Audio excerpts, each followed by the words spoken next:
부대 식당에서 여군에게 남자 다 먹고 먹어라며 식판을 짓밟은 대대장, 그 여군의 어깨에 달린 별 2개의 정체를 확인한 순간 그의 군 생활이 끝장나는 이야기입니다. 영상 시청하시기 이전에 구독과 좋아요 부탁드립니다. 저희에게 큰 힘이 됩니다. 강원도 화천. 북의 심장을 겨누는 최전선.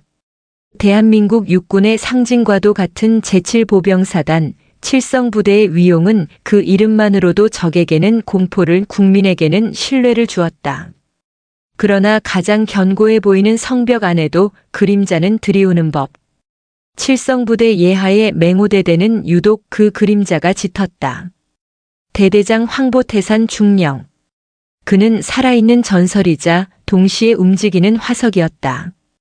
뼛속까지 군인인 그는 군대는 군대다워야 한다는 말을 신념처럼 여기며 살았다. 그의 기준에서 군대다움이란 철저한 상명하복, 강인한 남성성, 그리고 불필요한 감정의 배제를 의미했다. 그에게 여군은 전투력을 갉아먹는 이물질이자 군의 엄격한 규율을 흐트러뜨리는 배려의 대상일 뿐이었다. 여자들이란. 황보 중령의 고함 소리가 대대 식당을 쩌렁쩌렁 울렸다.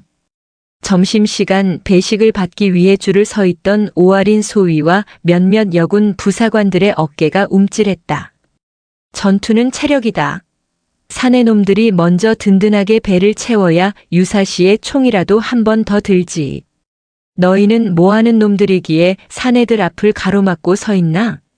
전부 줄 맨 뒤로 빠져. 사내들 식사 끝나면 그때 배식 받도록. 명백한 차별이자 모욕이었다. 하지만 누구 하나 감히 이의를 제기하지 못했다. 황보태산 중령의 맹호대대에서 그의 말은 곧 법이었다. 오아린 소위는 입술을 깨물며 조용히 발걸음을 뒤로 옮겼다. 억울함에 눈시울이 붉어졌지만 이곳에서 눈물은 나약함의 증표일 뿐이었다. 식판을 든 남자 장병들은 애써 그들의 시선을 외면하며 묵묵히 제 갈 길을 갔다. 동정 어린 시선도 있었지만 그 누구도 감히 태산이라는 거대한 산맥에 맞설 엄두를 내지 못했다. 황보 중령은 만족스러운 듯 헛기침을 하며 식당 중앙에 놓인 지휘관석에 앉았다. 그의 식탁에는 다른 병사들과는 격이 다른 반찬들이 몇 가지 더 올라와 있었다. 그가 수저를 들자 비로소 식당 전체에 식사 소리가 울려 퍼졌다. 마치 거대한 오케스트라의 지휘자가 첫 음을 시작한 것과 같았다. 그날 오후 대대에 새로운 소식이 전해졌다. 신임 사단장이 부대 초도 순시의 일환으로 내일 맹호대대를 불시에 방문할 것이라는 내용이었다. 대대 주임원사가 숨을 헐떡이며 보고했지만 황보 중령은 코웃음 쳤다. 호들갑 떨 것 없다. 사단장이 별건가? 어차피 육사 선배님들 중 한 분이겠지. 늘 하던 대로 보이는 것만 번지르르하게 준비해둬. 괜히 긁어부스럼 만들지 말고. 하지만 중령님, 이번 신임 사단장님은 알아. 깐깐하기로 소문난 분이라는 거. 그래도 결국 다 똑같아. 우리 맹호대대의 늠름한 기상 한번 보여주면 역시 황보태산이야 하고 흡족해하며 돌아갈 걸세. 그의 오만함은 하늘을 찔렀다. 그는 수많은 사단장을 겪어왔다. 그들은 대부분 좋은 게 좋은 거라며 현상 유지를 택했고 황보태산 같은 확실한 부하를 신임했다. 이번에도 다르지 않을 것이라 확신했다. 다음 날 약속된 시간이 되자 사단 사령부에서 출발한 지휘 차량이 위병소를 통과했다. 황보 중령은 대대 본부 앞에서 가장 늠름한 장교 몇 명을 골라 도열시킨 채 사단장을 기다렸다. 그러나 그의 예상과 달리 지휘 차량에서는 운전병과 수행 장교 한 명만 내릴 뿐이었다. 수행 장교인 나선우 대위가 황보 중령에게 다가와 거수 경례를 붙였다. 충성. 사단장님께서는 부대 시설을 조용히 둘러보시길 원하십니다. 대대장님께서는 하던 업무를 계속 보고 계시면 사단장님께서 따로 찾으실 겁니다. 황보 중령의 미간이 찌푸려졌다. 이건 또 무슨 해괴한 방식인가. 그는 자신의 권위에 대한 도전이라 생각했다. 사단장님은 어디에 계신가? 이미 부대 안으로 들어가셨습니다. 황보 중령은 어이가 없었다. 지휘관에 대한 예의도 군대의 격식도 무시한 처사였다. 그는 투덜거리며 대대 본부로 발걸음을 옮겼다. 어떤 작자인지 몰라도 시작부터 아주 싹수가 노랗군. 그 시각 서지수 소장은 전투복 차림의 계급장도 눈에 잘 띄지 않는 야전 상의를 걸친 채 마치 외부에서 파견 나온 장교처럼 대대 곳곳을 조용히 둘러보고 있었다. 그녀는 의장대처럼 도열한 장병들이나 번쩍거리게 닦아놓은 복도가 아닌 가장 후미진 곳, 병사들의 생활관과 창고 그리고 어제 차별이 벌어졌던 식당으로 향하고 있었다. 때마침 점심시간이었다. 어제와 똑같은 풍경이 펼쳐지고 있었다. 황보태산 중령은 아직 도착하지 않았지만 그의 가르침은 충실히 이행되고 있었다. 여군들은 식당 한쪽 구석에서 남자 장병들이 식사를 마치기만을 기다리고 있었다. 그들의 얼굴에는 체념과 무력감이 짙게 배어 있었다. 서지수는 그들 곁으로 조용히 다가갔다. 그녀의 등장에 여군들이 잠시 놀란 눈으로 쳐다봤지만 계급을 알아차리지 못하고는 이내 고개를 숙였다. 왜 식사하지 않고 여기에 서 있습니까? 서지수의 목소리는 조용했지만 힘이 있었다. 오아린 소위가 대표로 망설이며 대답했다. 저희는 대대장님 지시로 다른 장병들 식사가 끝난 후에 배식을 받게 되어 있습니다. 이유가 뭡니까? 여군이라는 것이 이유입니다. 서지수의 눈썹이 미세하게 꿈틀했다. 그녀가 군 생활 내내 쌓아왔던 그러나 여전히 뿌리 뽑히지 않은 거대한 악습의 민낯을 마주한 순간이었다. 바로 그때 뒤에서 우렁찬 발소리와 함께 황보태산 중령이 나타났다. 그는 자신의 왕국에서 낯선 여군이 자신의 규칙에 대해 질문하는 것을 목격하고는 심기가 뒤틀렸다. 더군다나 그녀의 평범한 행색은 그의 눈에 만만하게 보였다. 그는 서지수가 신임 사단장이라는 사실을 꿈에도 상상하지 못했다. 그저 부대를 방문한 영관급 여군 장교이거나 사단 직할 때의 실무자 정도로 생각했다. 어느 부대 소속인데 남의 부대 식당에서 소란인가? 황보 중령의 목소리가 식당 전체를 장악했다. 모든 소음이 멎고 시선이 한 곳으로 집중되었다. 나는 이 부대 장병들이 식사를 제대로 하고 있는지 둘러보고 있었습니다. 서지수는 흔들림 없는 목소리로 답했다.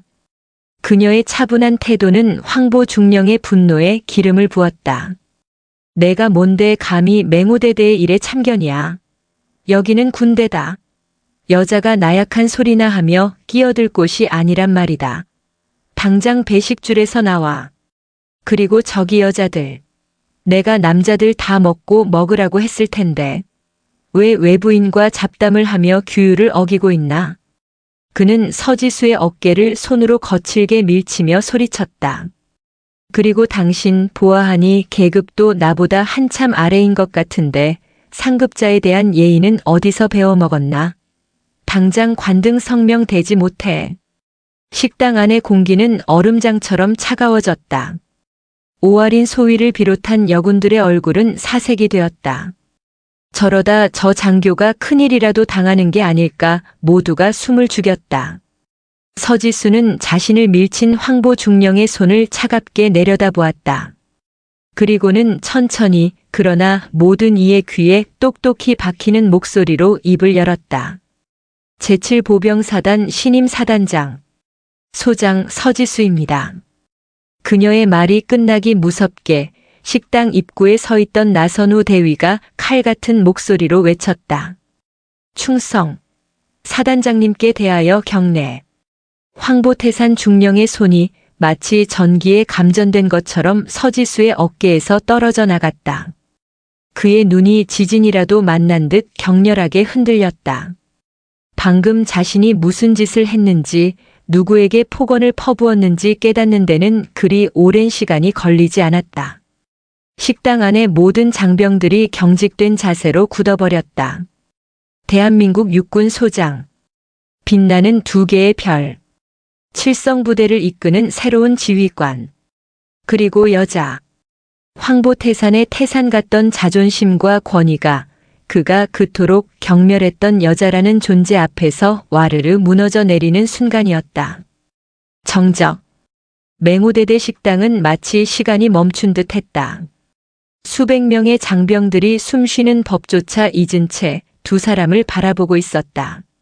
한 명은 방금 자신의 세계가 무너지는 것을 목격한 남자, 그리고 다른 한 명은 그 세계를 무너뜨린 여자였다. 황보태산 중령의 얼굴에서 핏기가 사라지고 사색이 된 얼굴이 경련하듯 떨렸다. 소장 서지수 사단장? 그의 뇌는 그 단어들을 조합하고 의미를 이해하는 것을 거부하고 있었다. 그는 필사적으로 눈앞의 현실을 부정하려 했다. 하지만 그녀의 어깨에서 희미하게 빛나던 그가 미처 알아보지 못했던 무궁화 두 개, 빛나는 별이 그의 망막을 태울 듯이 파고들었다. 서지수 소장은 그를 향해 어떤 질책이나 분노도 터뜨리지 않았다. 그녀는 오히려 그를 지나쳐 굳어있는 오아린 소위와 여군들에게로 시선을 돌렸다. 그녀의 목소리는 방금 전의 냉철함 대신 따뜻하고 단단한 기운을 담고 있었다. 여러분은 대한민국의 군인입니다. 성별 이전에 국가를 위해 헌신하는 동등한 전사입니다. 군인에게 식사는 휴식이자 다음 임무를 위한 준비입니다. 그 권리를 빼앗는 것은 전우의 총을 빼앗는 것과 같습니다. 그녀는 직접 배식대로 걸어가 식판 하나를 집어들었다. 그리고는 오아린 소위의 손에 쥐어주었다. 먼저 식사하십시오. 그리고 앞으로 이 부대의 모든 장병은 남녀 구분 없이, 계급 구분 없이 온 순서대로 배식을 받습니다. 이것이 나의 첫 번째 지시입니다. 오아린 소위는 떨리는 손으로 식판을 받아들었다. 뜨거운 것이 목구멍으로 치밀어 올랐다. 자신을 위해 억압받던 모두를 위해 거대한 벽에 맞서준 사단장의 모습은 그 어떤 훈장보다 빛나 보였다. 그녀의 눈에서 눈물 한 방울이 식판 위로 떨어졌다. 그것은 더 이상 나약함의 증표가 아니었다. 새로운 희망의 씨앗이었다. 서지수 소장은 자신도 식판을 들고 여군들이 앉으려 했던 구석진 자리가 아닌 식당 가장 중앙 황보태산 중령이 늘 앉았던 바로 그 자리에 앉았다. 그리고는 자신을 기다리고 있던 나선우 대위에게 지시했다. 나 대위 대대장님을 내 집무실로 오시라고 전하게. 대대 본부 가장 큰 방이겠지. 그녀의 말은 조용했지만 그 안에 담긴 무게는 천근만근이었다. 황보 중령은 망부석처럼 그 자리에 서 있었다. 부하들이 그를 어떻게 쳐다보고 있는지, 그의 권위가 어떻게 땅에 떨어졌는지 그 모든 것이 치욕스러웠다. 그는 기계적으로 발걸음을 옮겨 식당을 빠져나갔다. 그의 등 뒤로 수백 명의 장병들이 조심스럽게 배식을 시작하는 소리가 들려왔다. 남자와 여자가 선임과 후임이 한 줄에 서서 음식을 담는 너무나 당연하지만 맹호대대에서는 처음 보는 풍경이었다. 대대장실. 황보태산의 성역이자 왕국이었던 그곳에 이제는 서지수 소장이 주인이 되어 앉아 있었다. 그녀는 책상 위에 놓인 화려한 명패와 불필요한 장식들을 한쪽으로 치워버렸다. 방 안에는 무거운 침묵이 흘렀다. 황보 중령은 차렷 자세로 서서 고개를 들지 못했다. 앉으시죠, 황보 중령. 서지수의 허락에 그는 마지못해 소파 끝에 엉덩이를 걸쳤다. 제가 왜 이곳에 왔는지 아십니까? 단순히 중령이 여군들을 차별했기 때문이 아닙니다. 물론 그것은 결코 용납될 수 없는 군의 근간을 흔드는 행위입니다. 하지만 저는 더 근본적인 것을 보러 왔습니다. 서지수는 자리에서 일어나 창가로 걸어갔다. 창밖으로 맹호대대의 연병장이 한눈에 들어왔다. 중령의 부대는 겉보기에 완벽합니다. 연병장에는 잡초 하나 없고 모든 물건은 각이 잡혀 있습니다. 보고서의 숫자는 항상 목표를 초과 달성하고 있죠. 하지만 나는 숫자가 아닌 사람을 봅니다, 중령. 그녀는 다시 황보 중령을 향해 돌아섰다. 그녀의 눈빛은 검사의 그것처럼 날카로웠다. 지난 1년간 맹호대대에서 발생한 고충 처리 건수는 사단 전체 최하위입니다. 이게 무슨 뜻인지 아십니까? 불만이 없다는 뜻이 아닙니다. 불만을 말할 수조차 없다는 뜻입니다. 병사들의 휴가 신청률은 가장 낮고 간부들의 전출 희망률은 가장 높습니다. 훈련 성과는 좋지만 부상자 발생률 역시 압도적인 1위입니다. 이건 강한 부대가 아닙니다. 이건 부서지기 직전의 유리잔 같은 부대입니다. 그녀가 내뱉는 말 하나하나가 비수가 되어 황보 중령의 가슴에 박혔다. 그는 자신의 방식이 최고라고 가장 효율적이라고 믿어 의심치 않았다. 부하들의 고통과 희생은 강한 군대를 만들기 위한 당연한 대가라고 여겼다.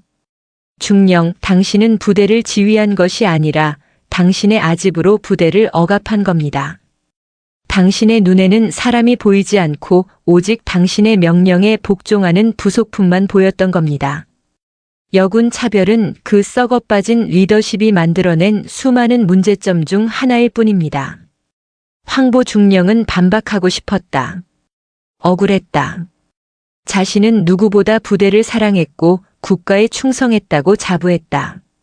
그러나 서지수 사단장이 제시하는 객관적인 데이터 앞에서 그는 할 말을 잃었다. 사단장님, 저는 변명은 듣지 않겠습니다. 서지수는 그의 말을 단호하게 잘랐다. 나는 중령에게 기회를 주려고 합니다. 진정한 군인으로서 명예를 회복할 기회 말입니다. 보직 해임은 가장 쉬운 방법이지만 저는 그런 미봉책을 쓰지 않습니다. 썩은 뿌리는 뽑아내는 것이 아니라 그 토양 자체를 바꿔야 합니다. 그녀는 책상으로 돌아와 서류 한 뭉치를 꺼내 들었다. 일주일 후 사단 전체 부대를 대상으로 전투준비 태세 검열을 실시합니다. 외부 기관의 참관 하에 어떤 사전 통보나 시나리오도 없이 가장 공정하고 혹독한 방식으로 진행될 겁니다. 특히 맹호대대는 제가 직접 검열 단장을 맡아 단 하나의 예외도 없이 모든 요소를 샅샅이 확인할 겁니다. 황보 중령의 눈이 커졌다. 일주일. 그것은 불가능에 가까운 시간이었다. 지금까지 그는 늘 형식적인 검열에 대비해왔다. 보이는 곳만 치우고 서류상의 숫자만 맞춰왔다.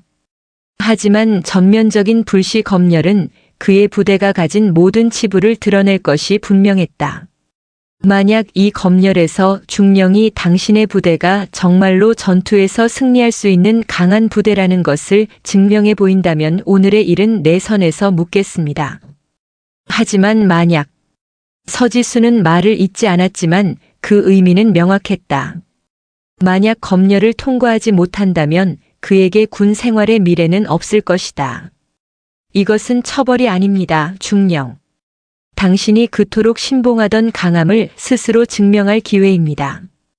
당신의 방식이 정말 옳았는지 아니면 그저 시대에 뒤떨어진 낡은 독선이었는지 당신의 부하들 앞에서 그리고 나 앞에서 증명해 보이십시오. 황보태산 중령은 자리에서 일어났다. 그의 등은 땀으로 축축했다. 이것은 단순한 검열이 아니었다. 자신의 군인 인생 전부를 건 거대한 도박이었다. 굴욕감, 분노, 그리고 알 수 없는 두려움이 그의 온몸을 휘감았다. 알겠습니다. 사단장님, 맹호대대의 진정한 힘을 보여드리겠습니다. 그의 목소리에는 여전히 가시가 돋쳐 있었다. 그는 아직 자신의 패배를 인정하지 않았다. 그는 서지수 소장이 여자라는 이유로 자신을 깎아내리고 자신의 공을 인정하지 않는다고 생각했다. 그는 이번 검열을 통해 자신의 방식이 틀리지 않았음을, 오히려 더 우월함을 증명해 보이리라 다짐했다. 황보태산 중령이 떠나고 방 안에 홀로 남은 서지수는 깊은 한숨을 내쉬었다. 그녀는 알고 있었다. 황보 중령 같은 인물은 쉽게 변하지 않는다는 것을.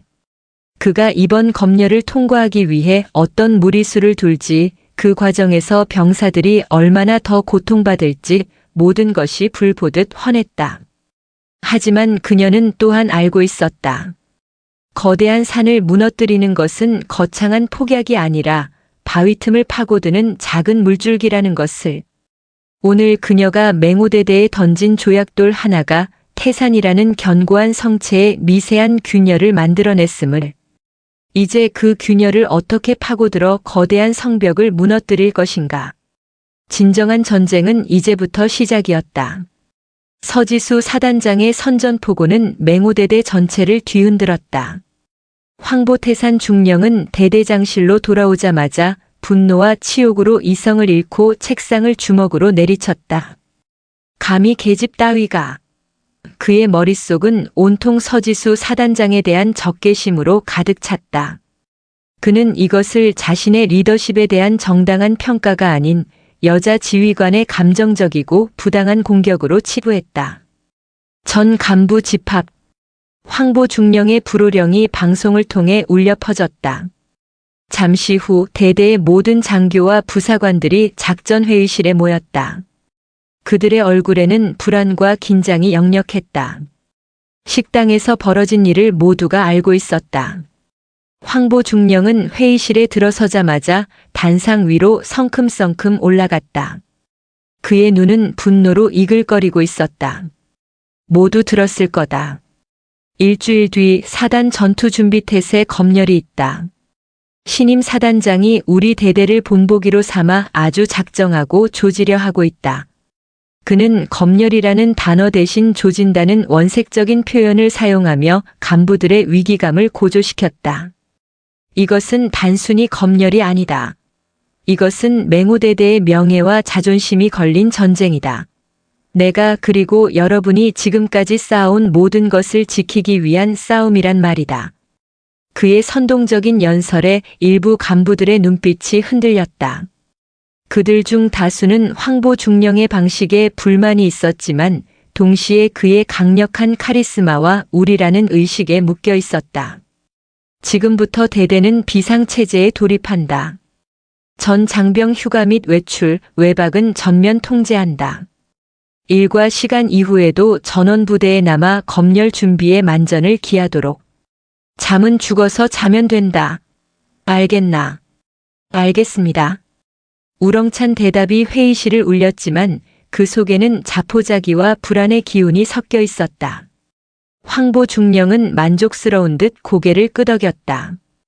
특히 이번 검열의 핵심은 장비 가동률과 물자 현황이다. 서류상으로 완벽해야 한다. 단 하나의 오차도 용납하지 않겠다. 각 부서장은 책임지고 모든 서류를 완벽하게 만들어 오도록. 무슨 수를 써서라도. 그가 완벽하게라는 단어에 힘을 주어 말하자 군수과장과 정비반장의 얼굴이 하얗게 질렸다. 맹호대대의 장비와 물자는 서류상의 수치와 실제 현황 사이에 엄청난 괴리가 있었다. 잦은 고강도 훈련과 부실한 보급으로 인해 가동 불가능한 장비가 수두룩했고 사라진 물자도 상당했다. 지금까지는 상급 부대와 짜고 치는 형식적인 검열이었기에 서류만으로 무사히 넘어갈 수 있었다. 하지만 이번에는 달랐다. 회의가 끝나고 황보 중령은 군수과장인 최대현 대위를 따로 자신의 방으로 불렀다. 최 대위. 창고에 있는 폐기 대상 치장 물자들 아직 처리 안 했지? 예, 그렇습니다. 절차에 따라 곧 폐기할 예정이었습니다. 그걸로 돌려막아. 부족한 물자들, 폐기품으로 숫자 채우고 가동 안 되는 장비들은 멀쩡한 장비에서 부품 빼다가 일시적으로만 움직이게 만들어. 검열단이 눈으로 확인할 때 그때만 정상적으로 보이면 되는 거야. 최 대위의 얼굴이 굳어졌다. 그것은 명백한 불법 행위이자 군 기강을 정면으로 위반하는 일이었다. 중령님, 그것은 토달지 마. 황보 중령이 버럭 소리를 질렀다. 이건 우리 모두의 목이 달린 문제야. 나 하나 죽는 걸로 끝나면 상관없어. 하지만 내가 무너지면 당신들도 무사할 것 같아? 저 신출내기 여사단장 밑에서 온갖 모욕 다 당하며 군 생활하고 싶어? 이건 우리를 지키기 위한 어쩔 수 없는 선택이야. 시키는 대로 해. 최대현 대위는 입술을 깨물었다. 부당한 명령이라는 것을 알았지만 거역할 용기가 없었다. 황보 중령의 말대로 그의 몰락은 대대 간부 전체의 연대 책임으로 이어질 수 있었다. 결국 그는 침묵으로 긍정의 뜻을 표했다. 그날 밤부터 맹호대대는 거대한 거짓의 성을 쌓기 시작했다. 병사들은 잠도 자지 못하고 녹슨 장비를 닦고 페인트 칠을 했으며 간부들은 밤새도록 서류를 조작하고 숫자를 맞추는데 혈안이 되었다. 부대는 마치 전쟁을 준비하는 듯 분주했지만 그들이 맞서 싸우는 적은 외부에 있는 것이 아니라 그들 내부의 진실이었다. 오아린 소위는 이 모든 과정을 불안한 눈으로 지켜보았다. 그녀는 사단장이 던진 기회가 이런 식으로 변질될 것이라고는 상상하지 못했다. 병사들의 얼굴에서는 생기가 사라지고 피로와 절망만이 가득했다. 이것은 부대를 강하게 만드는 과정이 아니라 골마 터지기 직전의 상처를 아름다운 포장지로 감싸는 것에 불과했다. 며칠 후 오소위는 깊은 밤 정비고에서 들려오는 미세한 소리에 이끌려 그곳으로 향했다. 문틈으로 새어나오는 빛 아래 정비 반장과 병사 몇 명이 K200 장갑차의 엔진을 분해하고 있는 모습이 보였다. 그들은 멀쩡한 다른 장갑차의 부품을 떼어내 움직이지 않는 장갑차에 억지로 끼워 맞추고 있었다. 반장님, 이렇게 하면 검열대는 잠시 움직일지 몰라도 실제 기동 시에는 엔진이 과열되어 큰 사고로 이어질 수 있습니다. 한 젊은 정비병이 우려 섞인 목소리로 말했다. 닥치고 시키는 일이나 해. 위에서 까라면 까는 거야, 이놈아. 괜한 소리 했다가 다 같이 죽고 싶어? 정비 반장의 거친 목소리가 흘러나왔다. 오소위는 더 이상 지켜볼 수 없었다. 이것은 단순한 서류 조작을 넘어 병사들의 생명을 담보로 한 위험천만한 도박이었다. 그녀는 깊은 고뇌에 빠졌다. 이 사실을 내부에 고발해야 하는가? 하지만 그 결과는 뻔했다. 황보 중령의 귀에 들어가는 순간 그녀는 배신자로 낙인 찍혀 군 생활이 끝장날 것이었다.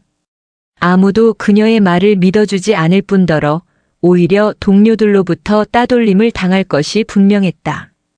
그때 식당에서 자신에게 식판을 건네주던 서지수 사단장의 단단한 눈빛이 떠올랐다.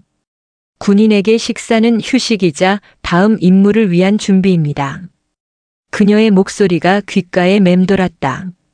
지금 맹호대대가 하고 있는 일은 병사들에게서 안전하게 임무를 수행할 권리마저 빼앗는 행위였다. 다음 날 오아린 소위는 중대한 결심을 했다. 그녀는 누구에게도 알리지 않고 사단장에게 직접 연결되는 소통 신문고를 통해 익명으로 제보 메일을 작성하기 시작했다. 존경하는 사단장님께, 저는 맹호대대 소속 장병입니다. 현재 저희 부대는 사단 전투준비 태세 검열을 앞두고 심각한 기만 행위를 저지르고 있습니다. 가동 불가능한 장비의 부품을 돌려 막고 폐기 대상 물자를 정상 물자인 것처럼 조작하고 있습니다. 이는 단순한 검열 대비를 넘어 장병들의 안전을 심각하게 위협하는 행위입니다. 부디 사단장님께서 이 거짓된 성벽 뒤에 숨겨진 진실을 바로잡아 주시길 간청합니다. 메일을 보내는 그녀의 손가락은 미세하게 떨리고 있었다. 두려웠다. 하지만 동시에 이것이 자신과 전우들을 지킬 수 있는 유일한 방법이라고 믿었다. 한편 사단장실의 서지수 소장은 맹호대대의 동향을 예의주시하고 있었다. 그녀는 나선 후 대위를 통해 대대 내부의 분위기를 은밀히 보고받고 있었다. 사단장님 예상대로입니다. 황보 중령은 전 장병의 휴가를 통제하고 무리한 작업으로 검열을 준비하고 있다고 합니다. 특히 서류 조작과 장비 돌려막기에 대한 소문이 파다합니다. 서지수는 씁쓸하게 미소 지었다. 그럴 줄 알았네. 태사는 쉽게 변하지 않지. 아니, 변하는 것이 아니라 무너져야만 하는 산일지도 모르겠군.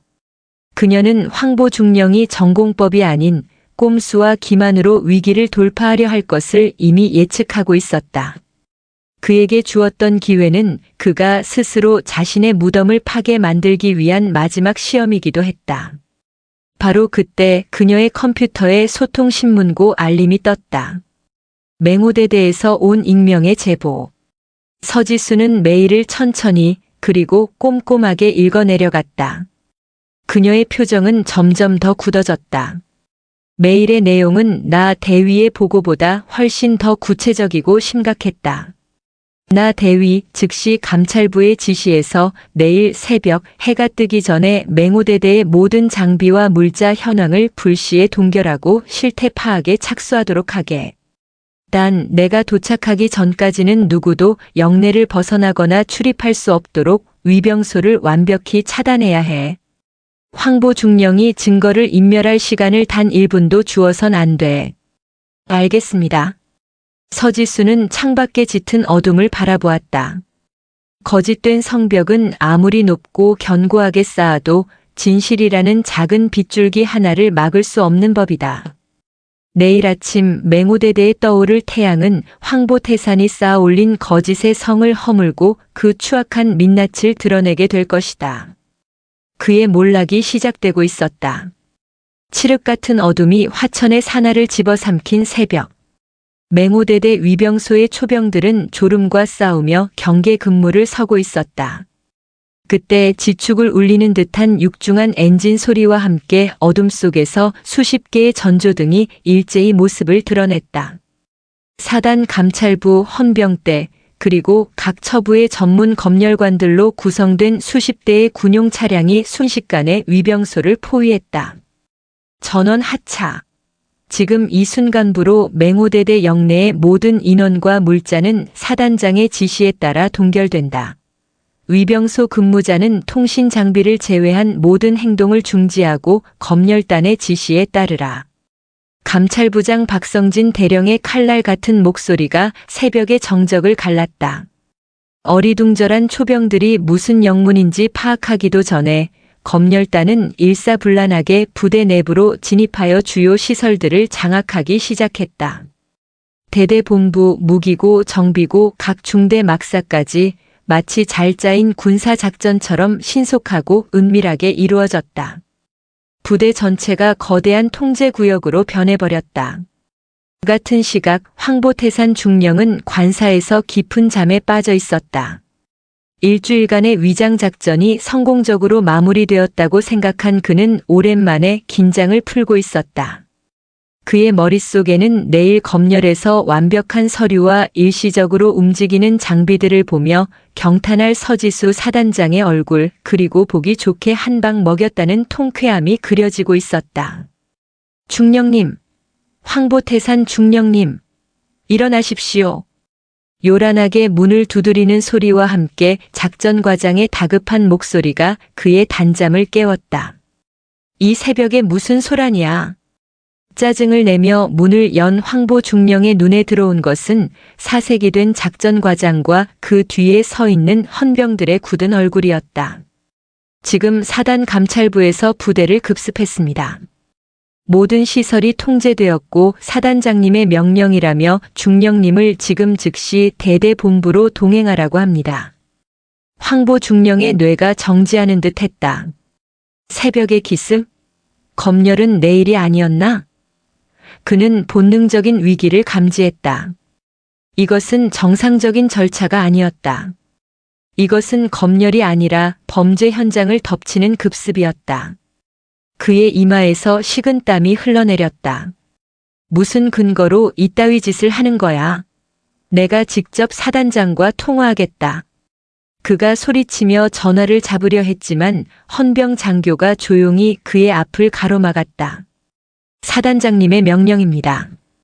지금 이 순간부터 중령님의 모든 통신은 제한됩니다. 순순히 동행해 주시지요. 모든 것이 끝났다는 절망감이 그의 온몸을 덮쳤다.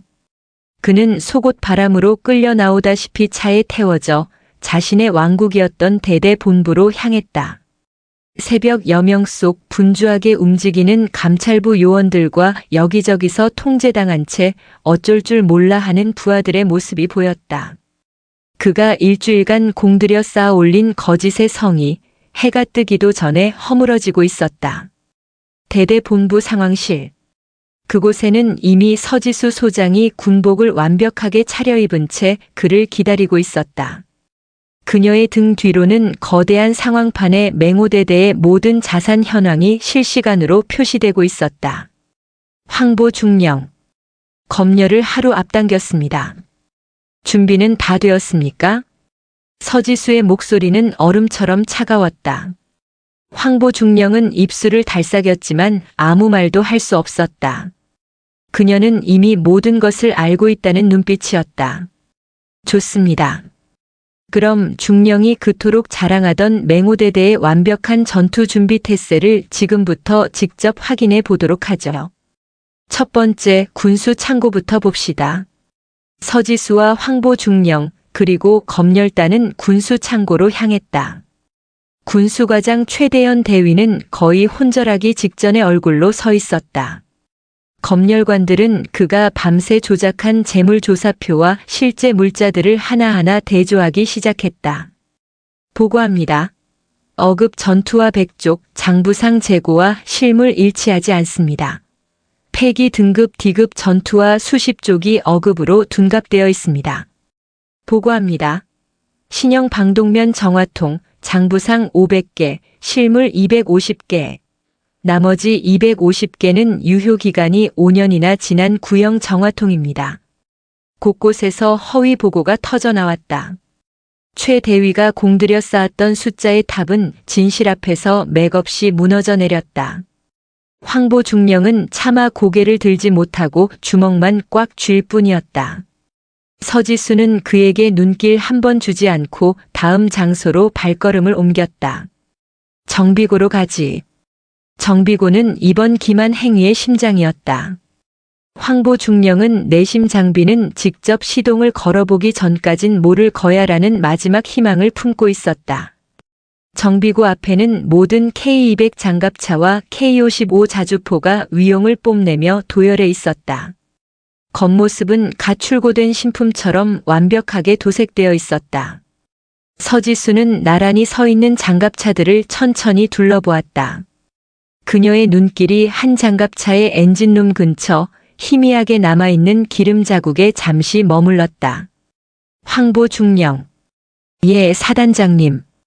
중령이 작성하여 나에게 보고한 전투장비 가동 준비 보고서에는 이곳의 모든 궤도 장비가 100% 완벽한 가동 상태를 유지하고 있으면 당장이라도 전장에 투입될 수 있다고 되어 있더군. 맞습니까? 예, 그렇습니다. 황보 중령은 마지막 자존심으로 거짓말을 내뱉었다. 서지수는 희미하게 미소 지었다. 그 미소는 황보 중령에게 사형 선고처럼 느껴졌다. 좋습니다. 그럼 증명해 보시죠. 서지수는 정비 반장과 조종수들을 향해 명령했다. 지금부터 내가 지정하는 장비에 시동을 건다. 첫 번째는 저기 세 번째 장갑차. 다섯 번째, 그리고 맨 끝에 있는 자주포까지. 전원 시동 실시. 지목된 장비의 조종수들은 사색이 된 얼굴로 운전석에 올라탔다. 정비 반장의 얼굴은 백지장처럼 하얘졌다. 하필이면 서지수 소장이 지목한 장비들은 모두 다른 장비의 부품을 떼어다 억지로 짜깁기한 가장 상태가 좋지 않은 것들이었다. 시동. 정비 반장의 기어 들어가는 목소리와 함께 조종수들이 떨리는 손으로 시동키를 돌렸다. 푸드득 컥컥. 첫 번째 장갑차는 시동이 걸리는가 싶더니 이내 검은 연기를 내뿜으며 시동이 꺼져버렸다. 기기기기. 두 번째 장갑차는 쇳소리만 요란하게 울릴 뿐 아무런 반응이 없었다. 콰르릉 쾅.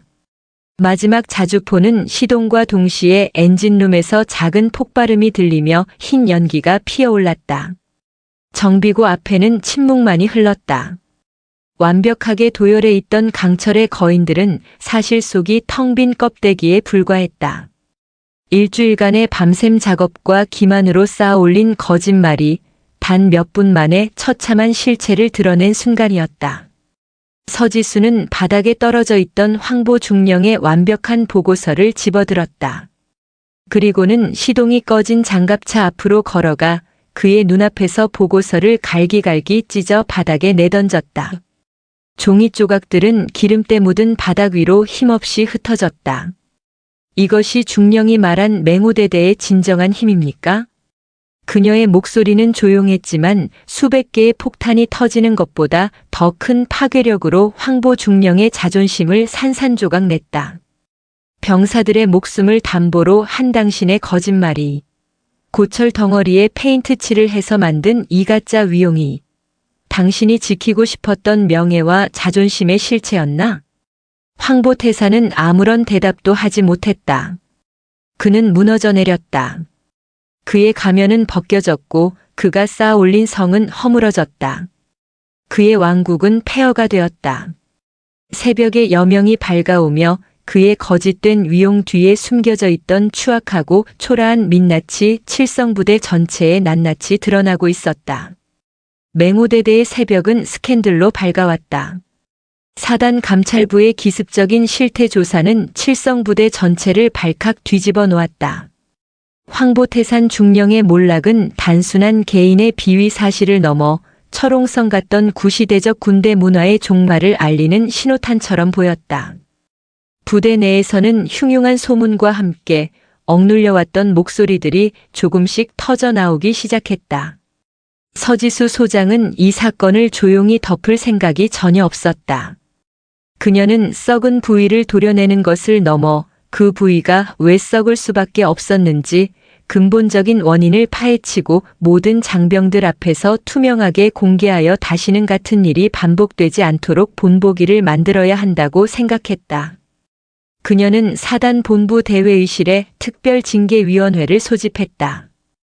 피의자인 황보태산 중령은 물론 주요 관련자들과 참고인들이 모두 소환되었다. 이것은 단순한 징계위원회가 아니었다.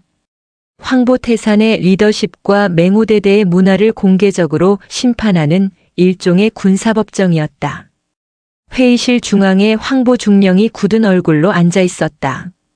그의 양옆으로는 헌병들이 서서 그의 신병을 확보하고 있었다.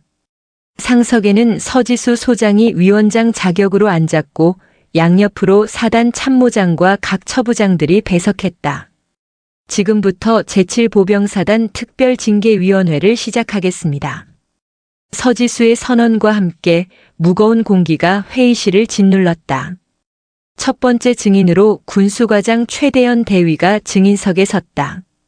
그는 차마 황보 중령의 얼굴을 쳐다보지 못하고 고개를 숙인 채 입을 열었다. 저는 대대장님의 지시에 따라 군수품 재고 현황 보고서를 허위로 작성했습니다. 폐기 대상 물자를 정상 물품으로 둔갑시켰고 존재하지 않는 물품을 장부상에 있는 것처럼 꾸몄습니다. 왜 그런 지시를 따랐습니까? 그것이 명백한 불법 행위라는 것을 몰랐습니까? 법무참모의 날카로운 질문에 최 대위는 잠시 망설이다가 떨리는 목소리로 대답했다. 알고 있었습니다. 하지만 거역할 수 없었습니다. 대대장님은 평소에도 자신의 지시에 토를 다는 것을 용납하지 않으셨습니다. 만약 지시를 따르지 않았다면 저는 이 부대에서 군 생활을 계속할 수 없었을 겁니다. 그것은 저뿐만이 아니라 제 부하들에게까지 불이익으로 돌아왔을 겁니다. 그의 증언은 황보 중령의 범죄 행위가 단순한 실수가 아닌 그의 강압적이고 독선적인 지휘 스타일에서 비롯되었음을 명확히 보여주었다. 다음 증인은 정비 반장이었다.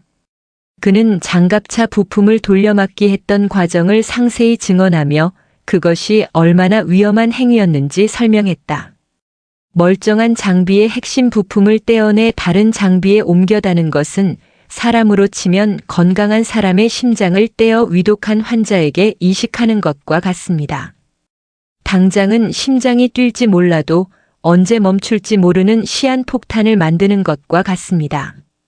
만약 검열 당일 사단장님께서 무리하게 기동이라도 지시하셨다면 엔진 과열로 인한 화재나 폭발로 이어져 조종수는 목숨을 잃을 수도 있었습니다.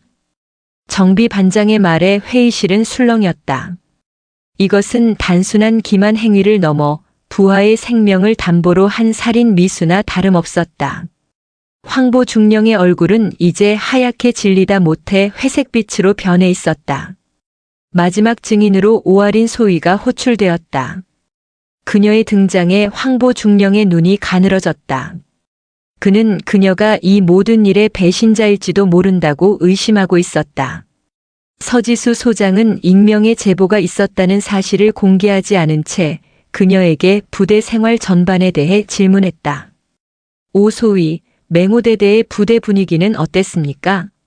특히 여군들이 복무하기에 어려움은 없었습니까? 오아린 소위는 잠시 숨을 고른 뒤 그동안 가슴속에 담아두었던 말들을 용기 내어 쏟아내기 시작했다. 맹호대대는 여군에게 보이지 않는 벽이 존재하는 곳이었습니다. 저희는 전투력을 보조하는 존재, 혹은 배려가 필요한 존재로 취급받았습니다. 식당에서의 차별은 그중 가장 가시적인 사례일 뿐이었습니다. 훈련에서 좋은 성과를 내도 여자치고는 잘한다는 말을 들어야 했고 힘든 내색이라도 하면 역시 여자는 안 된다는 비난을 감수해야 했습니다. 저희는 동등한 전우가 아니었습니다. 그녀의 목소리는 떨렸지만 눈빛은 단호했다. 그녀는 황보 중령을 똑바로 바라보며 말을 이었다. 대대장님께서는 늘 강한 군대를 말씀하셨습니다. 하지만 저희가 느낀 것은 강함이 아니라 두려움이었습니다. 자유롭게 의견을 말할 수 없고 부당함에 침묵해야 하며 오직 지시에 복종하는 것만이 강요되는 곳이었습니다. 이번 사건은 그런 억압적인 문화가 낳은 필연적인 결과라고 생각합니다. 오아린 소위의 증언이 끝나자 회의실에는 깊은 침묵이 흘렀다. 그녀의 말은 황보 중령의 죄를 묻는 것을 넘어 맹호대대, 나아가 군 전체에 만연한 낡은 관행과 문화를 향한 고발이었다. 모든 증언이 끝나고 황보 중령에게 최후 변론의 기회가 주어졌다.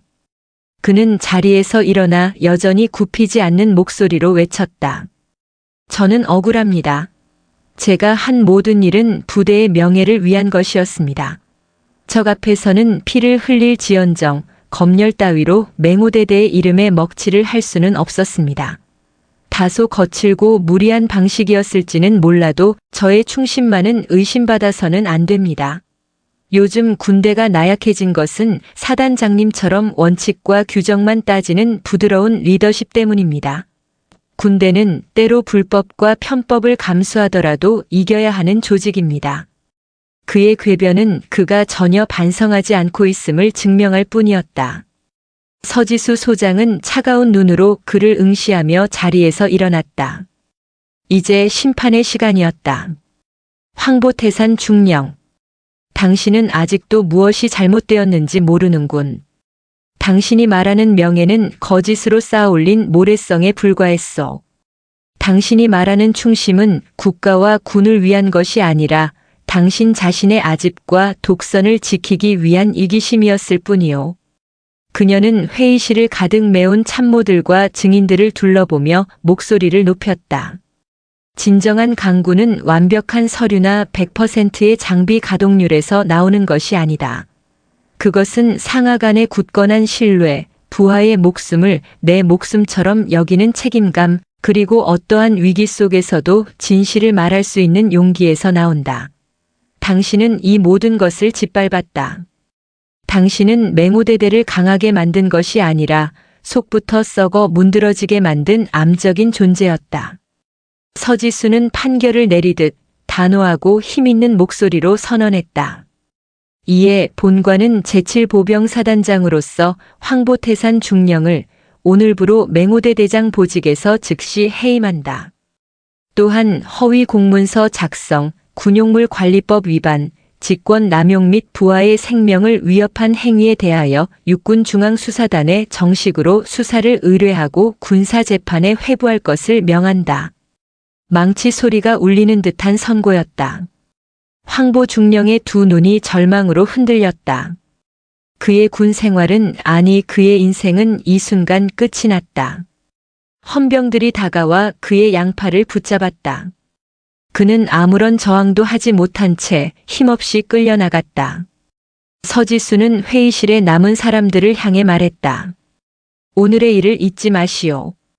이것은 한 사람의 몰락이 아니라 우리 모두의 과오이자 새로운 시작을 위한 진통입니다. 칠성부대는 오늘부터 다시 태어날 것입니다. 그녀의 눈빛은 그 어느 때보다 강렬하게 빛나고 있었다. 하지만 그녀는 알고 있었다. 황보태사는 거대한 빙산의 일각일 뿐이라는 것을.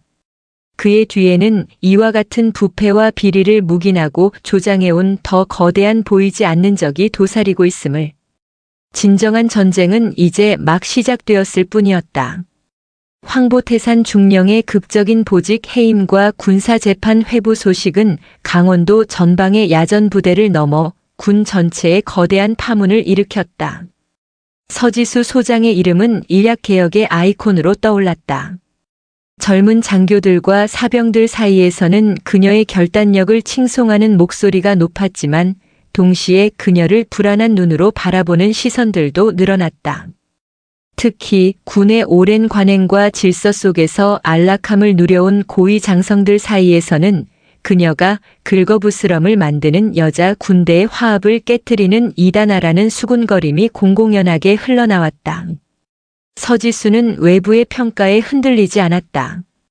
그녀는 맹호대대 사건을 계기로 사단 전체의 부조리를 뿌리 뽑기 위한 고강도 개혁 작업에 착수했다. 모든 부대를 대상으로 한 불시 전투 준비 태세 점검을 정례화했고 사단장 직통 소통 신문고를 활성화하여 하급자들의 목소리를 직접 듣기 시작했다. 그녀의 행보는 칠성 부대를 조금씩 그러나 분명하게 바꾸어 놓고 있었다. 그러던 어느 날 육군 중앙수사단에서 황보태산 사건을 조사하던 수사관이 그녀를 비공식적으로 찾아왔다. 사단장님, 드릴 말씀이 있습니다. 황보 중령의 비리를 파헤치다 보니 예상보다 훨씬 더 큰 무언가가 드러나고 있습니다. 수사관이 내민 자료에는 맹호대대를 넘어 사단 군수처 그리고 상급 부대인 군단, 심지어 육군 본부 군수사령부까지 이어지는 수상한 자금과 물자의 흐름이 기록되어 있었다. 황보 중령이 허위로 보고한 군수품들 중 일부는 실제로는 존재하지 않는 유령 물품이었습니다. 장부상으로만 존재하고 그 물품에 해당하는 예산은 다른 곳으로 흘러들어갔습니다. 그리고 그 끝에는 특정 방산업체들과 군 고위 인사들의 이름이 오르내리고 있습니다. 그것은 거대한 부패 카르텔의 존재를 암시하고 있었다. 황보 중령 같은 야전 지휘관들은 그 카르텔의 가장 말단에서 자신들의 안위와 진급을 위해 묵인하고 동조하며 부스러기를 챙겨온 하수인에 불과했던 것이다. 그들의 비호 아래 군수품 납품 비리, 예산 횡령 등이 조직적으로 이루어지고 있었다.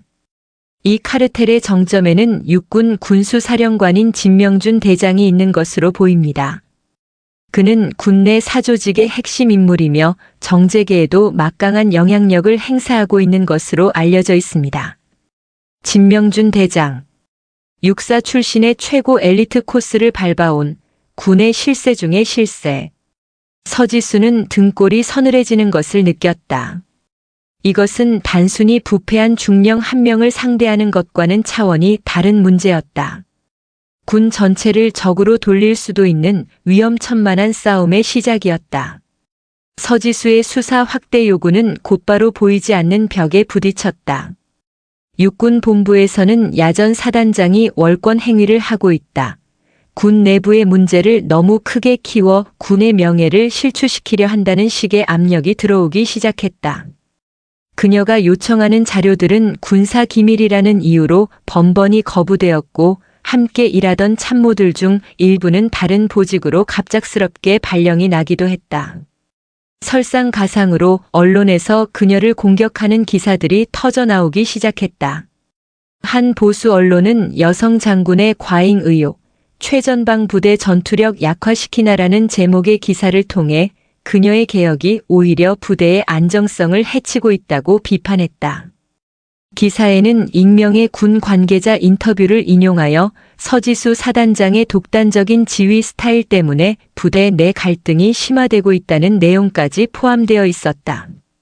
명백한 흑색 선전이었다. 어느 날 저녁 그녀에게 한 통의 전화가 걸려왔다. 육군 참모총장이었다.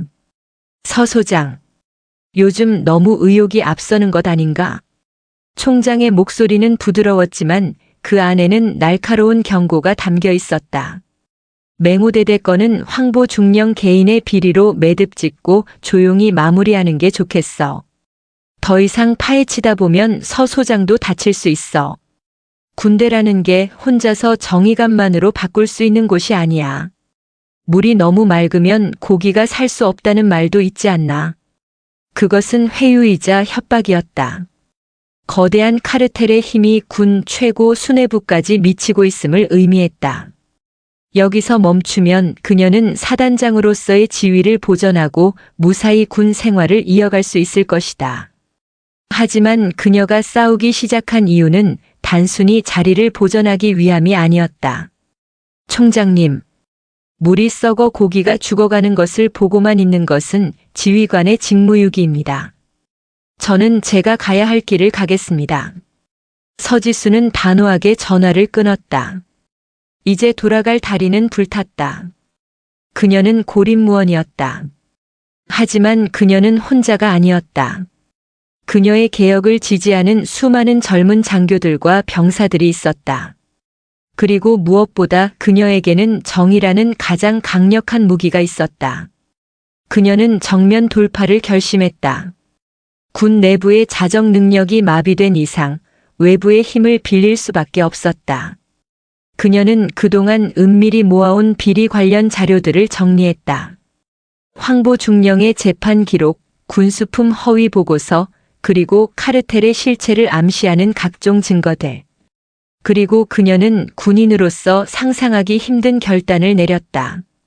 바로 언론을 통한 진실 폭로였다. 그녀는 평소 군 개혁에 대해 긍정적인 목소리를 내온 한 방송사의 탐사보도 팀에 접촉했다. 저는 대한민국 육군 소장 서지수입니다. 여러분께 우리 군의 썩어버린 심장을 고발하고자 합니다. 며칠 후 황금 시간대 시사 프로그램에서 별들의 검은 거래, 군납 비리 카르텔을 고발한다는 제목의 방송이 전국으로 송출되었다.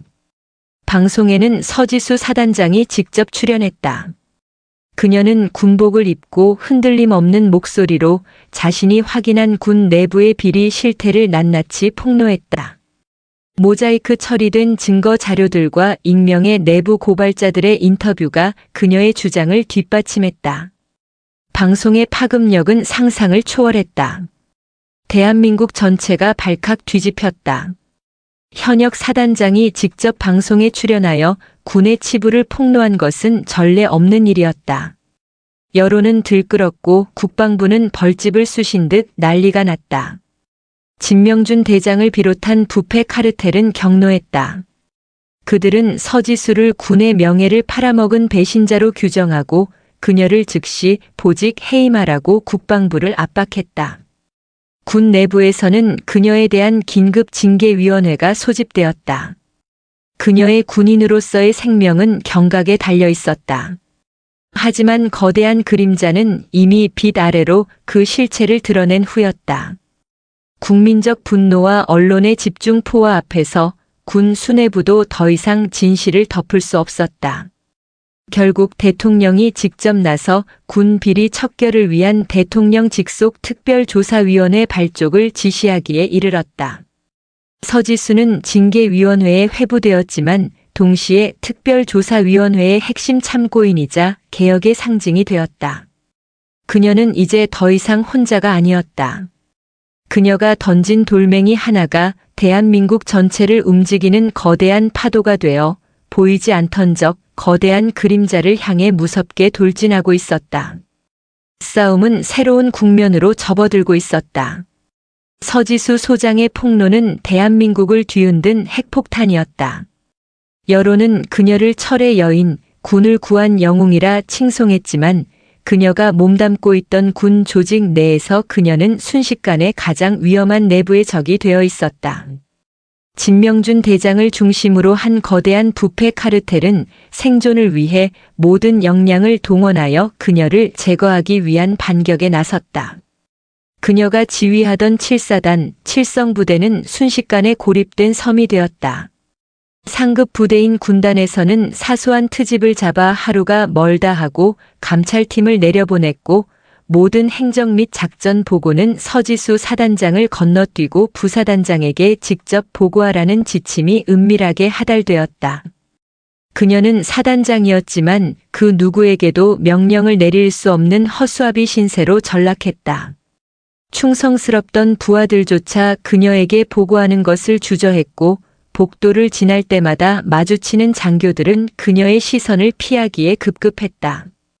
그녀가 지키고자 했던 조직이 이제는 거대한 감옥이 되어 그녀를 옥죄어오고 있었다. 그리고 마침내 카르텔의 칼날이 그녀의 목을 직접 겨누었다. 군인의 지휘 및 복무에 관한 기본법 위반 품위유지 의무, 비밀 엄수 의무를 명목으로 한 국방부 특별징계위원회가 소집된 것이다. 위원회의 구성원 명단이 발표되었을 때 군 내부에서는 이미 결과가 정해진 요식행위라는 것을 모르는 이가 없었다. 위원장은 진명준 대장의 육사 동기였고 위원들 대부분이 그의 영향력 아래에 있는 장성들이었다. 이것은 징계위원회가 아니라 서지수를 합법적으로 군에서 축출하기 위해 만들어진 처형대였다. 징계위원회 당일 서지수는 홀로 국방부의 거대한 회의실로 들어섰다. 이전 같았으면 그녀를 수행했을 부관도 운전병도 없었다. 사면 초과라는 말이 뼈저리게 느껴졌다. 디귿자 형태로 놓인 테이블에는 10명 남짓의 장성들이 무거운 표정으로 앉아 그녀를 날카롭게 주시하고 있었다. 그들의 눈빛에는 경멸과 적애 그리고 일말의 두려움이 뒤섞여 있었다. 서지수 소장. 본인의 행위가 군 전체의 명예를 얼마나 실추시켰는지 알고 있는가? 위원장의 첫 질문부터가 편파적이었다. 그는 그녀의 폭로 내용이 진실인지 아닌지는 전혀 관심이 없었다. 오직 그것을 밖으로 드러냈다는 행위 자체를 문제 삼고 있었다. 위원장님, 저는 군의 명예를 실추시킨 것이 아니라 군의 명예를 좀먹고 있던 암덩어리를 드러냈을 뿐입니다. 골마 터지기 직전에 상처를 외면하고 덮어두는 것이야말로 군의 명예를 땅에 떨어뜨리는 행위입니다. 서지수는 주눅 들지 않고 차분하고 논리적으로 자신의 입장을 밝혔다. 하지만 그들은 논리를 원하지 않았다. 그들이 원하는 것은 그녀의 굴복이었다. 궤변. 군대는 상명하복의 조직이다. 어떤 문제가 있든 내부의 공식적인 절차를 통해 해결했어야지 대중을 선동하는 방식으로 군을 공격하는 것은 명백한 하극상이자 적을 이롭게 하는 이적 행위나 다름없어. 한 위원이 책상을 치며 고함을 쳤다. 곳곳에서 동조하는 목소리가 터져나왔다. 그들은 내부 절차라는 허울 좋은 명분을 내세웠지만 그 내부 절차가 진명준 대장의 손아귀 안에서 완벽히 마비되어 있었다는 사실은 애써 외면했다. 내부 절차는 이미 묵살되었습니다. 저의 보고는 번번이 거부당했고 진실을 말하려는 사람들은 위협받았습니다. 제가 선택할 수 있는 길은 침묵하고 부패에 동조하거나 아니면 국민에게 직접 호소하는 길밖에 없었습니다. 저는 군인으로서 국가와 국민에게 충성을 맹세했지 썩어빠진 이익 집단에 충성을 맹세한 적이 없습니다. 그녀의 항변은 공허한 메아리처럼 회의실을 맴돌다 사라졌다. 그들은 이미 답을 정해놓고 있었다. 온갖 모욕적인 질문과 인신공격이 이어졌다. 여성 장군으로서 공명심에 눈이 멀어 쇼를 한 것 아니냐, 정치에 입문하기 위한 발판을 마련하려 했던 것 아니냐는 식의 저열한 공격도 서슴지 않았다. 그 순간 회의실 문이 조용히 열리고 법무실 소속 장교가 위원장에게 다가와 작은 쪽지를 건넸다. 쪽지를 읽은 위원장의 얼굴이 순간 굳어졌다. 회의실의 분위기가 미묘하게 변했다. 서지수는 직감했다. 무언가 그들의 계획에 차질이 생겼다. 징계위원회를 잠시 정회하겠다.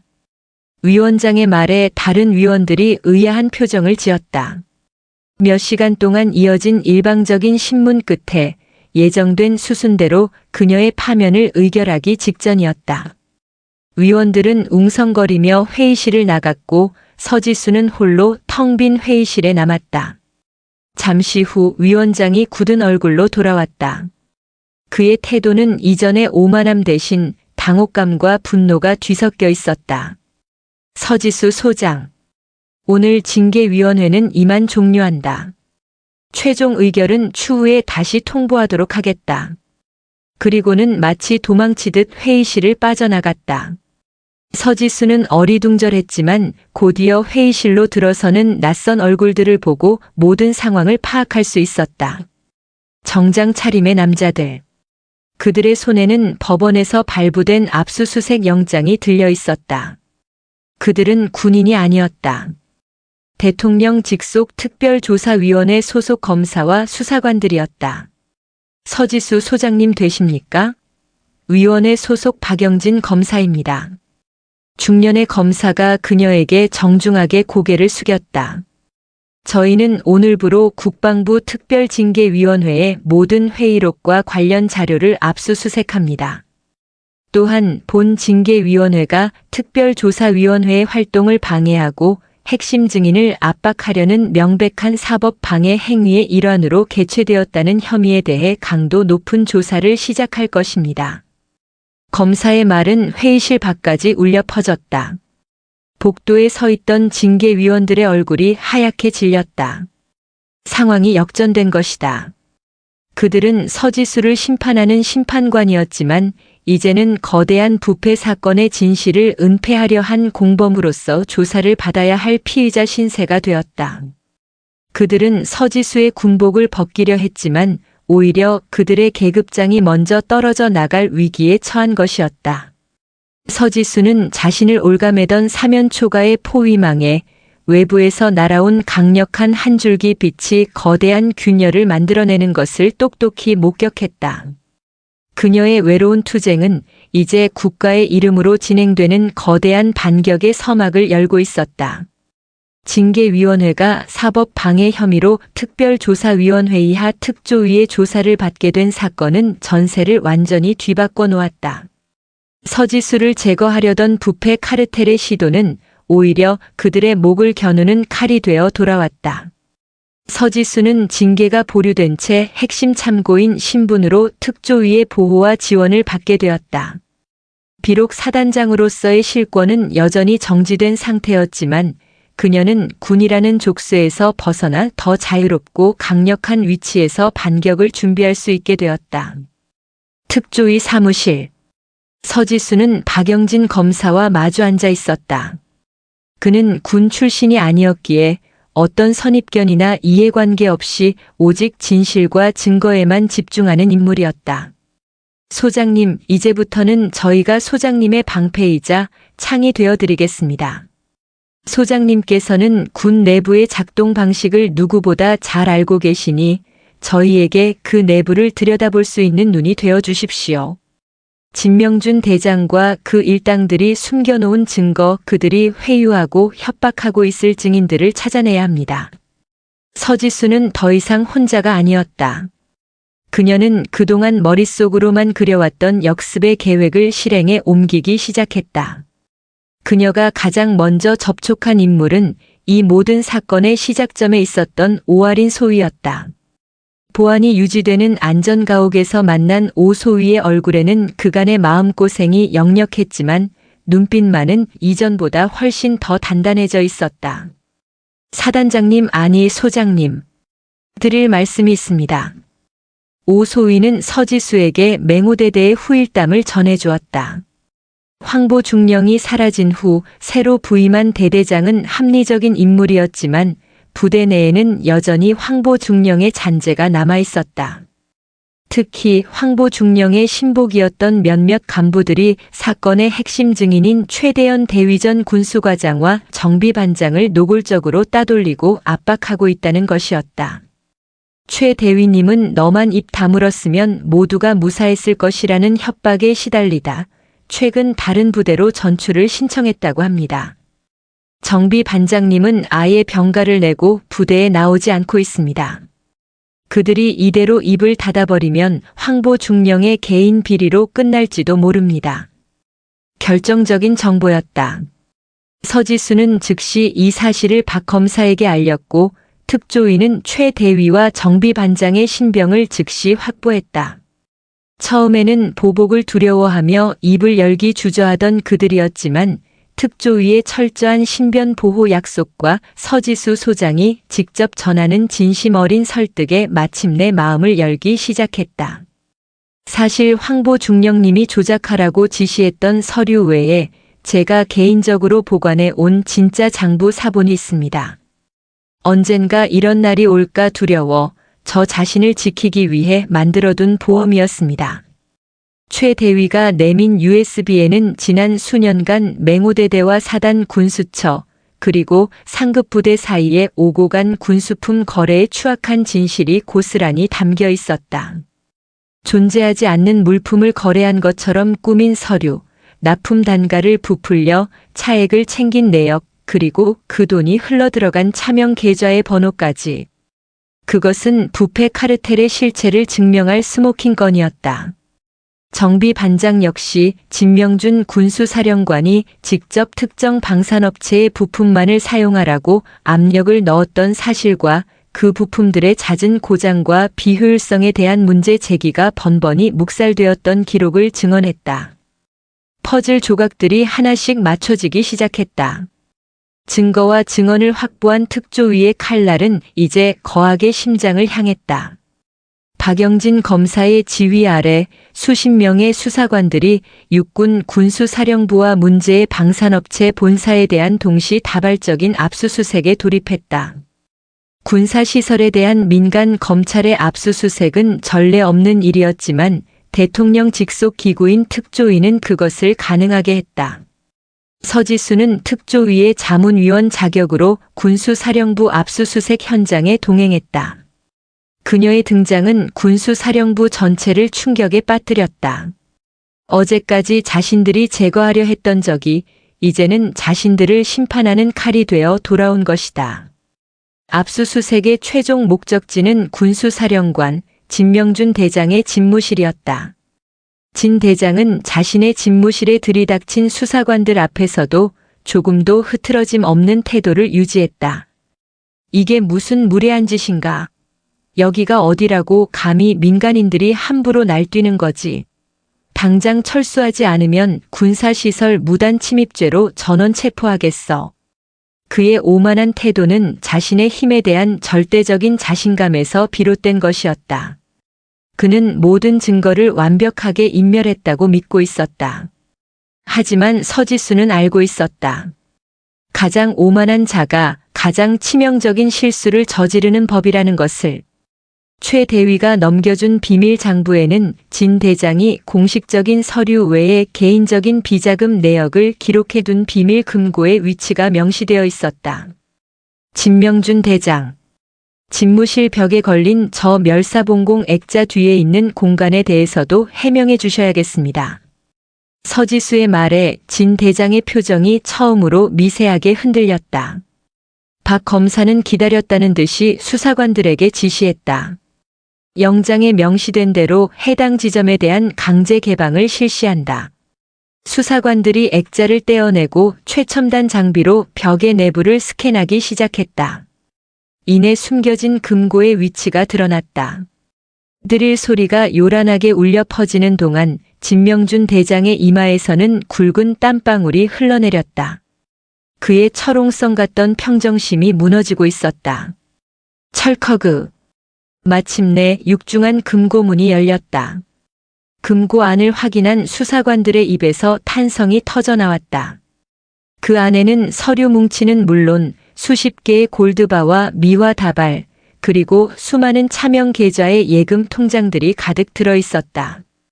그리고 그 모든 것을 증명하는 검은 돈의 입출금 내역이 꼼꼼하게 기록된 비밀 장부가 맨 위에 놓여 있었다. 진명준 대장은 그 자리에 주저앉았다. 그의 제국이 무너지는 순간이었다. 서지수는 차가운 눈으로 그를 내려다보았다. 이것은 시작에 불과했다. 그녀가 시작한 역습은 이제 이 나라의 군을 좀먹어온 거대한 악의 뿌리를 송두리째 뽑아내기 위한 거대한 진격의 서막을 올리고 있었다. 진명준 대장의 비밀 금고는 판도라의 상자였다. 그 안에서 쏟아져 나온 증거들은 대한민국 국방부를 송두리째 뒤흔들었다. 비밀 장부에는 지난 10여 년간 군수 비리를 통해 조성된 천문학적인 규모의 비자금 내역과 그 돈이 흘러들어간 군 고위 인사, 정치인, 언론인들의 명단이 빽빽하게 적혀 있었다. 대한민국을 지켜야 할 별들이 실은 국민의 혈세를 빨아먹는 거대한 거머리 떼였음이 만천하에 드러난 순간이었다. 특조위의 수사는 걷잡을 수 없이 확대되었다. 장부에 이름이 오른 장성들이 줄줄이 소환되었고 방산업체 대표는 해외로 도피하려다 공항에서 긴급 체포되었다. 그들은 처음에는 혐의를 부인했지만 서로에게 책임을 떠넘기며 무너지기 시작했다. 거대한 악의 카르텔은 외부의 강력한 충격 앞에 모래성처럼 허무하게 붕괴했다. 그리고 마침내 모든 진실을 밝히기 위한 특별조사위원회 공개 청문회가 국회에서 열렸다. 청문회는 전 국민의 관심 속에 TV로 생중계되었다. 이 사건의 주범인 진명준 전 대장 사건 직후 파면되었다과 이 거대한 비리를 세상에 알린 서지수 예비역 소장 청문회를 앞두고 명예로운 전역을 선택했다의 증인으로 마주 앉았다. 한때 하늘과 땅 사이의 상하 관계였던 두 사람은 이제 피의자와 내부 고발자라는 이름으로 역사의 법정에 나란히 서게 된 것이다. 먼저 증인석에 선 진명준은 끝까지 오만했다. 그는 모든 혐의를 부인하며 이번 사건을 군을 흔들려는 외부 세력과 개인의 영달에 눈이 먼한 여성 장교의 정치적 음모로 몰아갔다. 존경하는 위원님들 그리고 국민 여러분. 저는 40년간 오직 국가에 충성해온 군인입니다. 저의 불찰로 부하들의 비리를 막지 못한 점은 통감하지만 제가 직접 비리에 가담했다는 것은 터무니없는 모함입니다. 저 서지수라는 여자는 자신의 진급 실패에 대한 불만을 품고 군 전체를 모욕하는 용서받지 못할 배신자일 뿐입니다.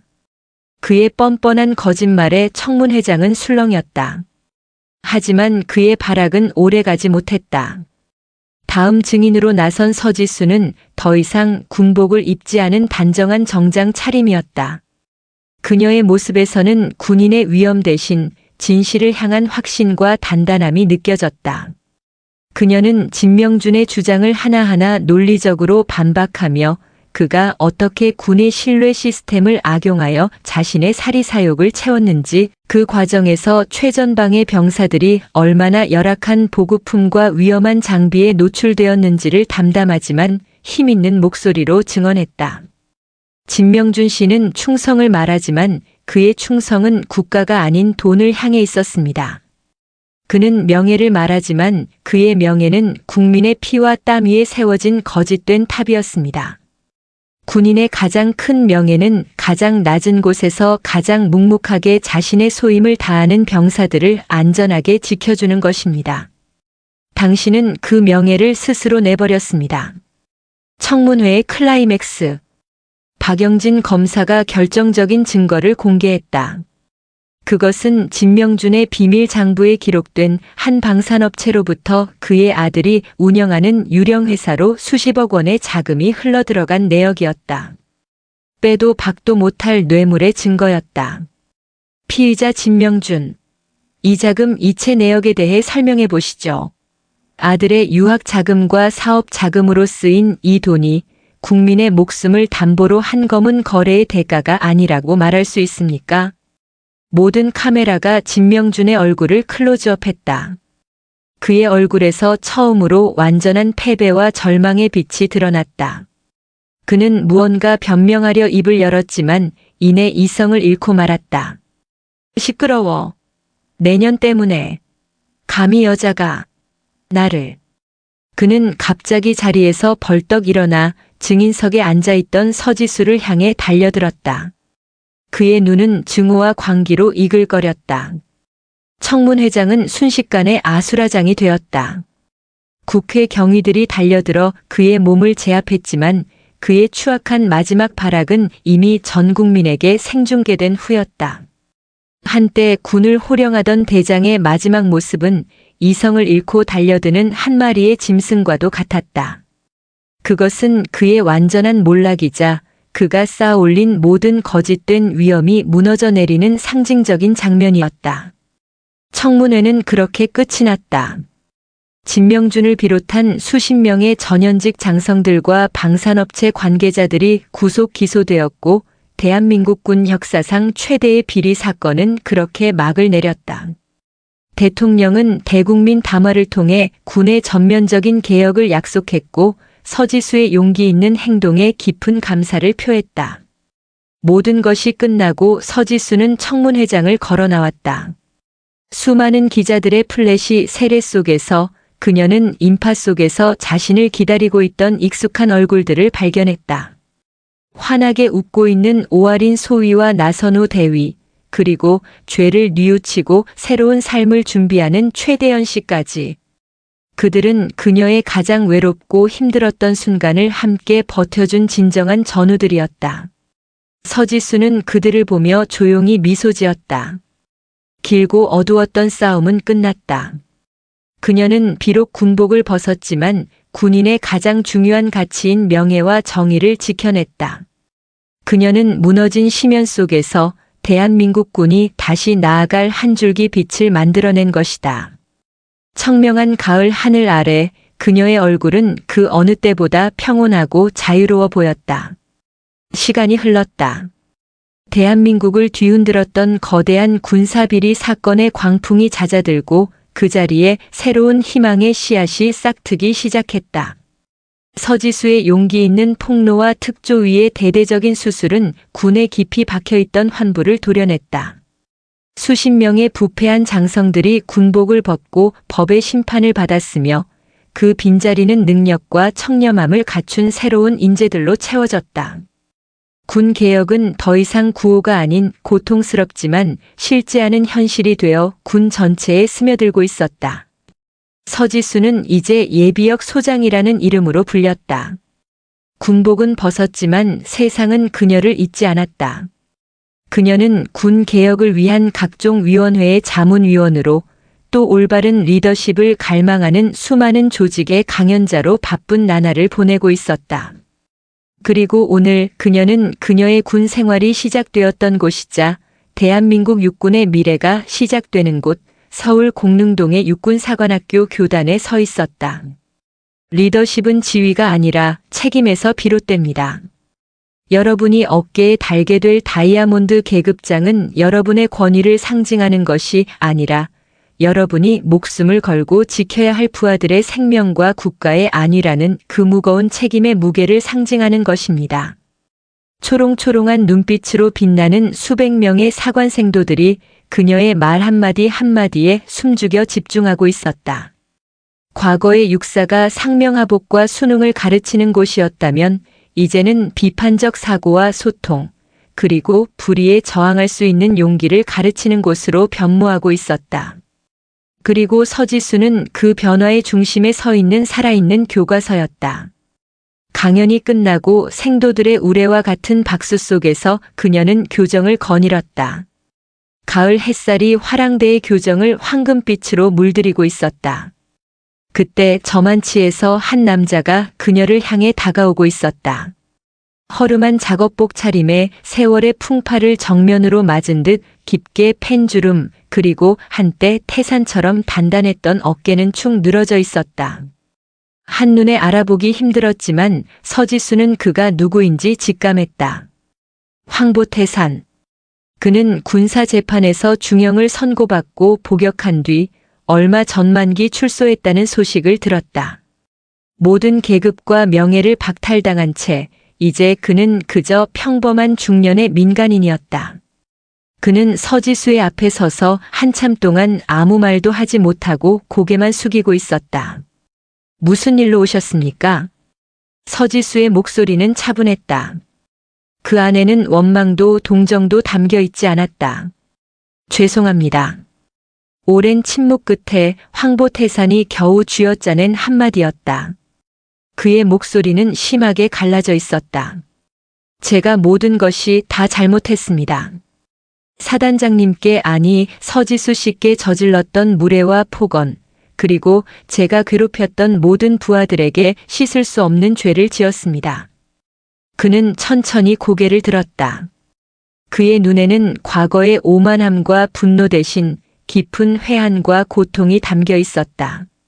저는 감옥에서 매일 밤을 후회하며 보냈습니다.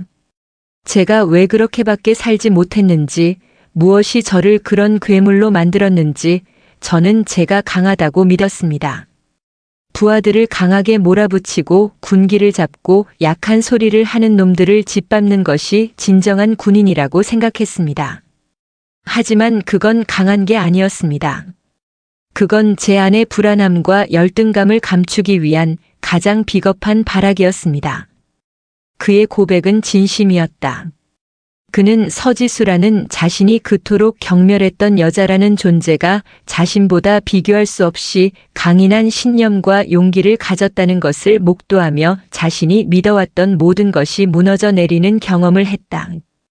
가장 밑바닥까지 추락하고 나서야 그는 비로소 자신을 제대로 마주 볼 수 있게 된 것이었다. 저는 용서를 구하러 온 것이 아닙니다. 제 죄는 용서받을 수 있는 것이 아니라는 것을 잘 압니다. 다만 제 입으로 직접 사죄의 말씀을 드리고 싶었습니다. 저 때문에 고통받았던 모든 분들께, 그리고 저의 어리석음으로 군 전체에 누를 끼친 것에 대해 진심으로 사죄드립니다. 그는 서지수를 향해 깊이, 아주 깊이 허리를 숙였다. 한때 태산처럼 굳건했던 그의 등이 이제는 굽은 산맥처럼 초라하게 휘어 있었다. 서지수는 그의 모습을 말없이 지켜보았다. 그리고는 조용히 입을 열었다. 당신의 사과는 내가 아니라 당신이 상처를 주었던 젊은 군인들이 받아야 할 것입니다. 그리고 진정한 용서는 말로 이루어지는 것이 아닙니다. 앞으로 남은 인생을 어떻게 살아가는지로 증명하는 것입니다. 당신이 망가뜨렸던 것들만큼 세상에 선한 영향력을 끼치며 살아간다면 그것이 당신이 할 수 있는 최선의 속죄일 겁니다. 그녀의 말은 용서도 심판도 아니었다. 그것은 한 실패한 인간에게 건네는 마지막 기회이자 방향 제시였다. 황보태사는 눈물을 글썽이며 몇 번이고 고개를 숙인 뒤 조용히 발걸음을 돌렸다. 그의 뒷모습은 여전히 무거웠지만 이전처럼 절망의 그림자가 드리워져 있지는 않았다. 그가 사라진 자리에 어느새 다가온 오아린 대위가 서 있었다. 그녀는 이제 막 고등군사반 교육을 수료하고 최전방 GOP 대대의 중대장으로 부임을 앞두고 있었다. 앳된 소위의 모습은 온데간데 없고 자신감과 책임감으로 빛나는 지휘관의 모습이 역력했다. 괜찮으십니까? 괜찮네. 이제야 길었던 전쟁이 정말로 끝난 것 같군. 두 사람은 나란히 교정을 걸었다. 오 대위는 바뀐 군의 풍경에 대해 이야기했다. 이제는 여군이라는 이유로 훈련에서 열외되거나 식사 순서를 강요받는 일은 상상할 수도 없게 되었다. 계급과 성별이 아니라 오직 능력과 인품으로 서로를 존중하는 문화가 자리 잡고 있었다. 모두 소장님 덕분입니다. 소장님께서 혼자 그 어둠과 싸워주셨기에 저희가 이렇게 빗속을 걸을 수 있게 되었습니다. 서지수는 오 대위의 말에 조용히 고개를 저었다. 아니, 나 혼자 한 일이 아니야.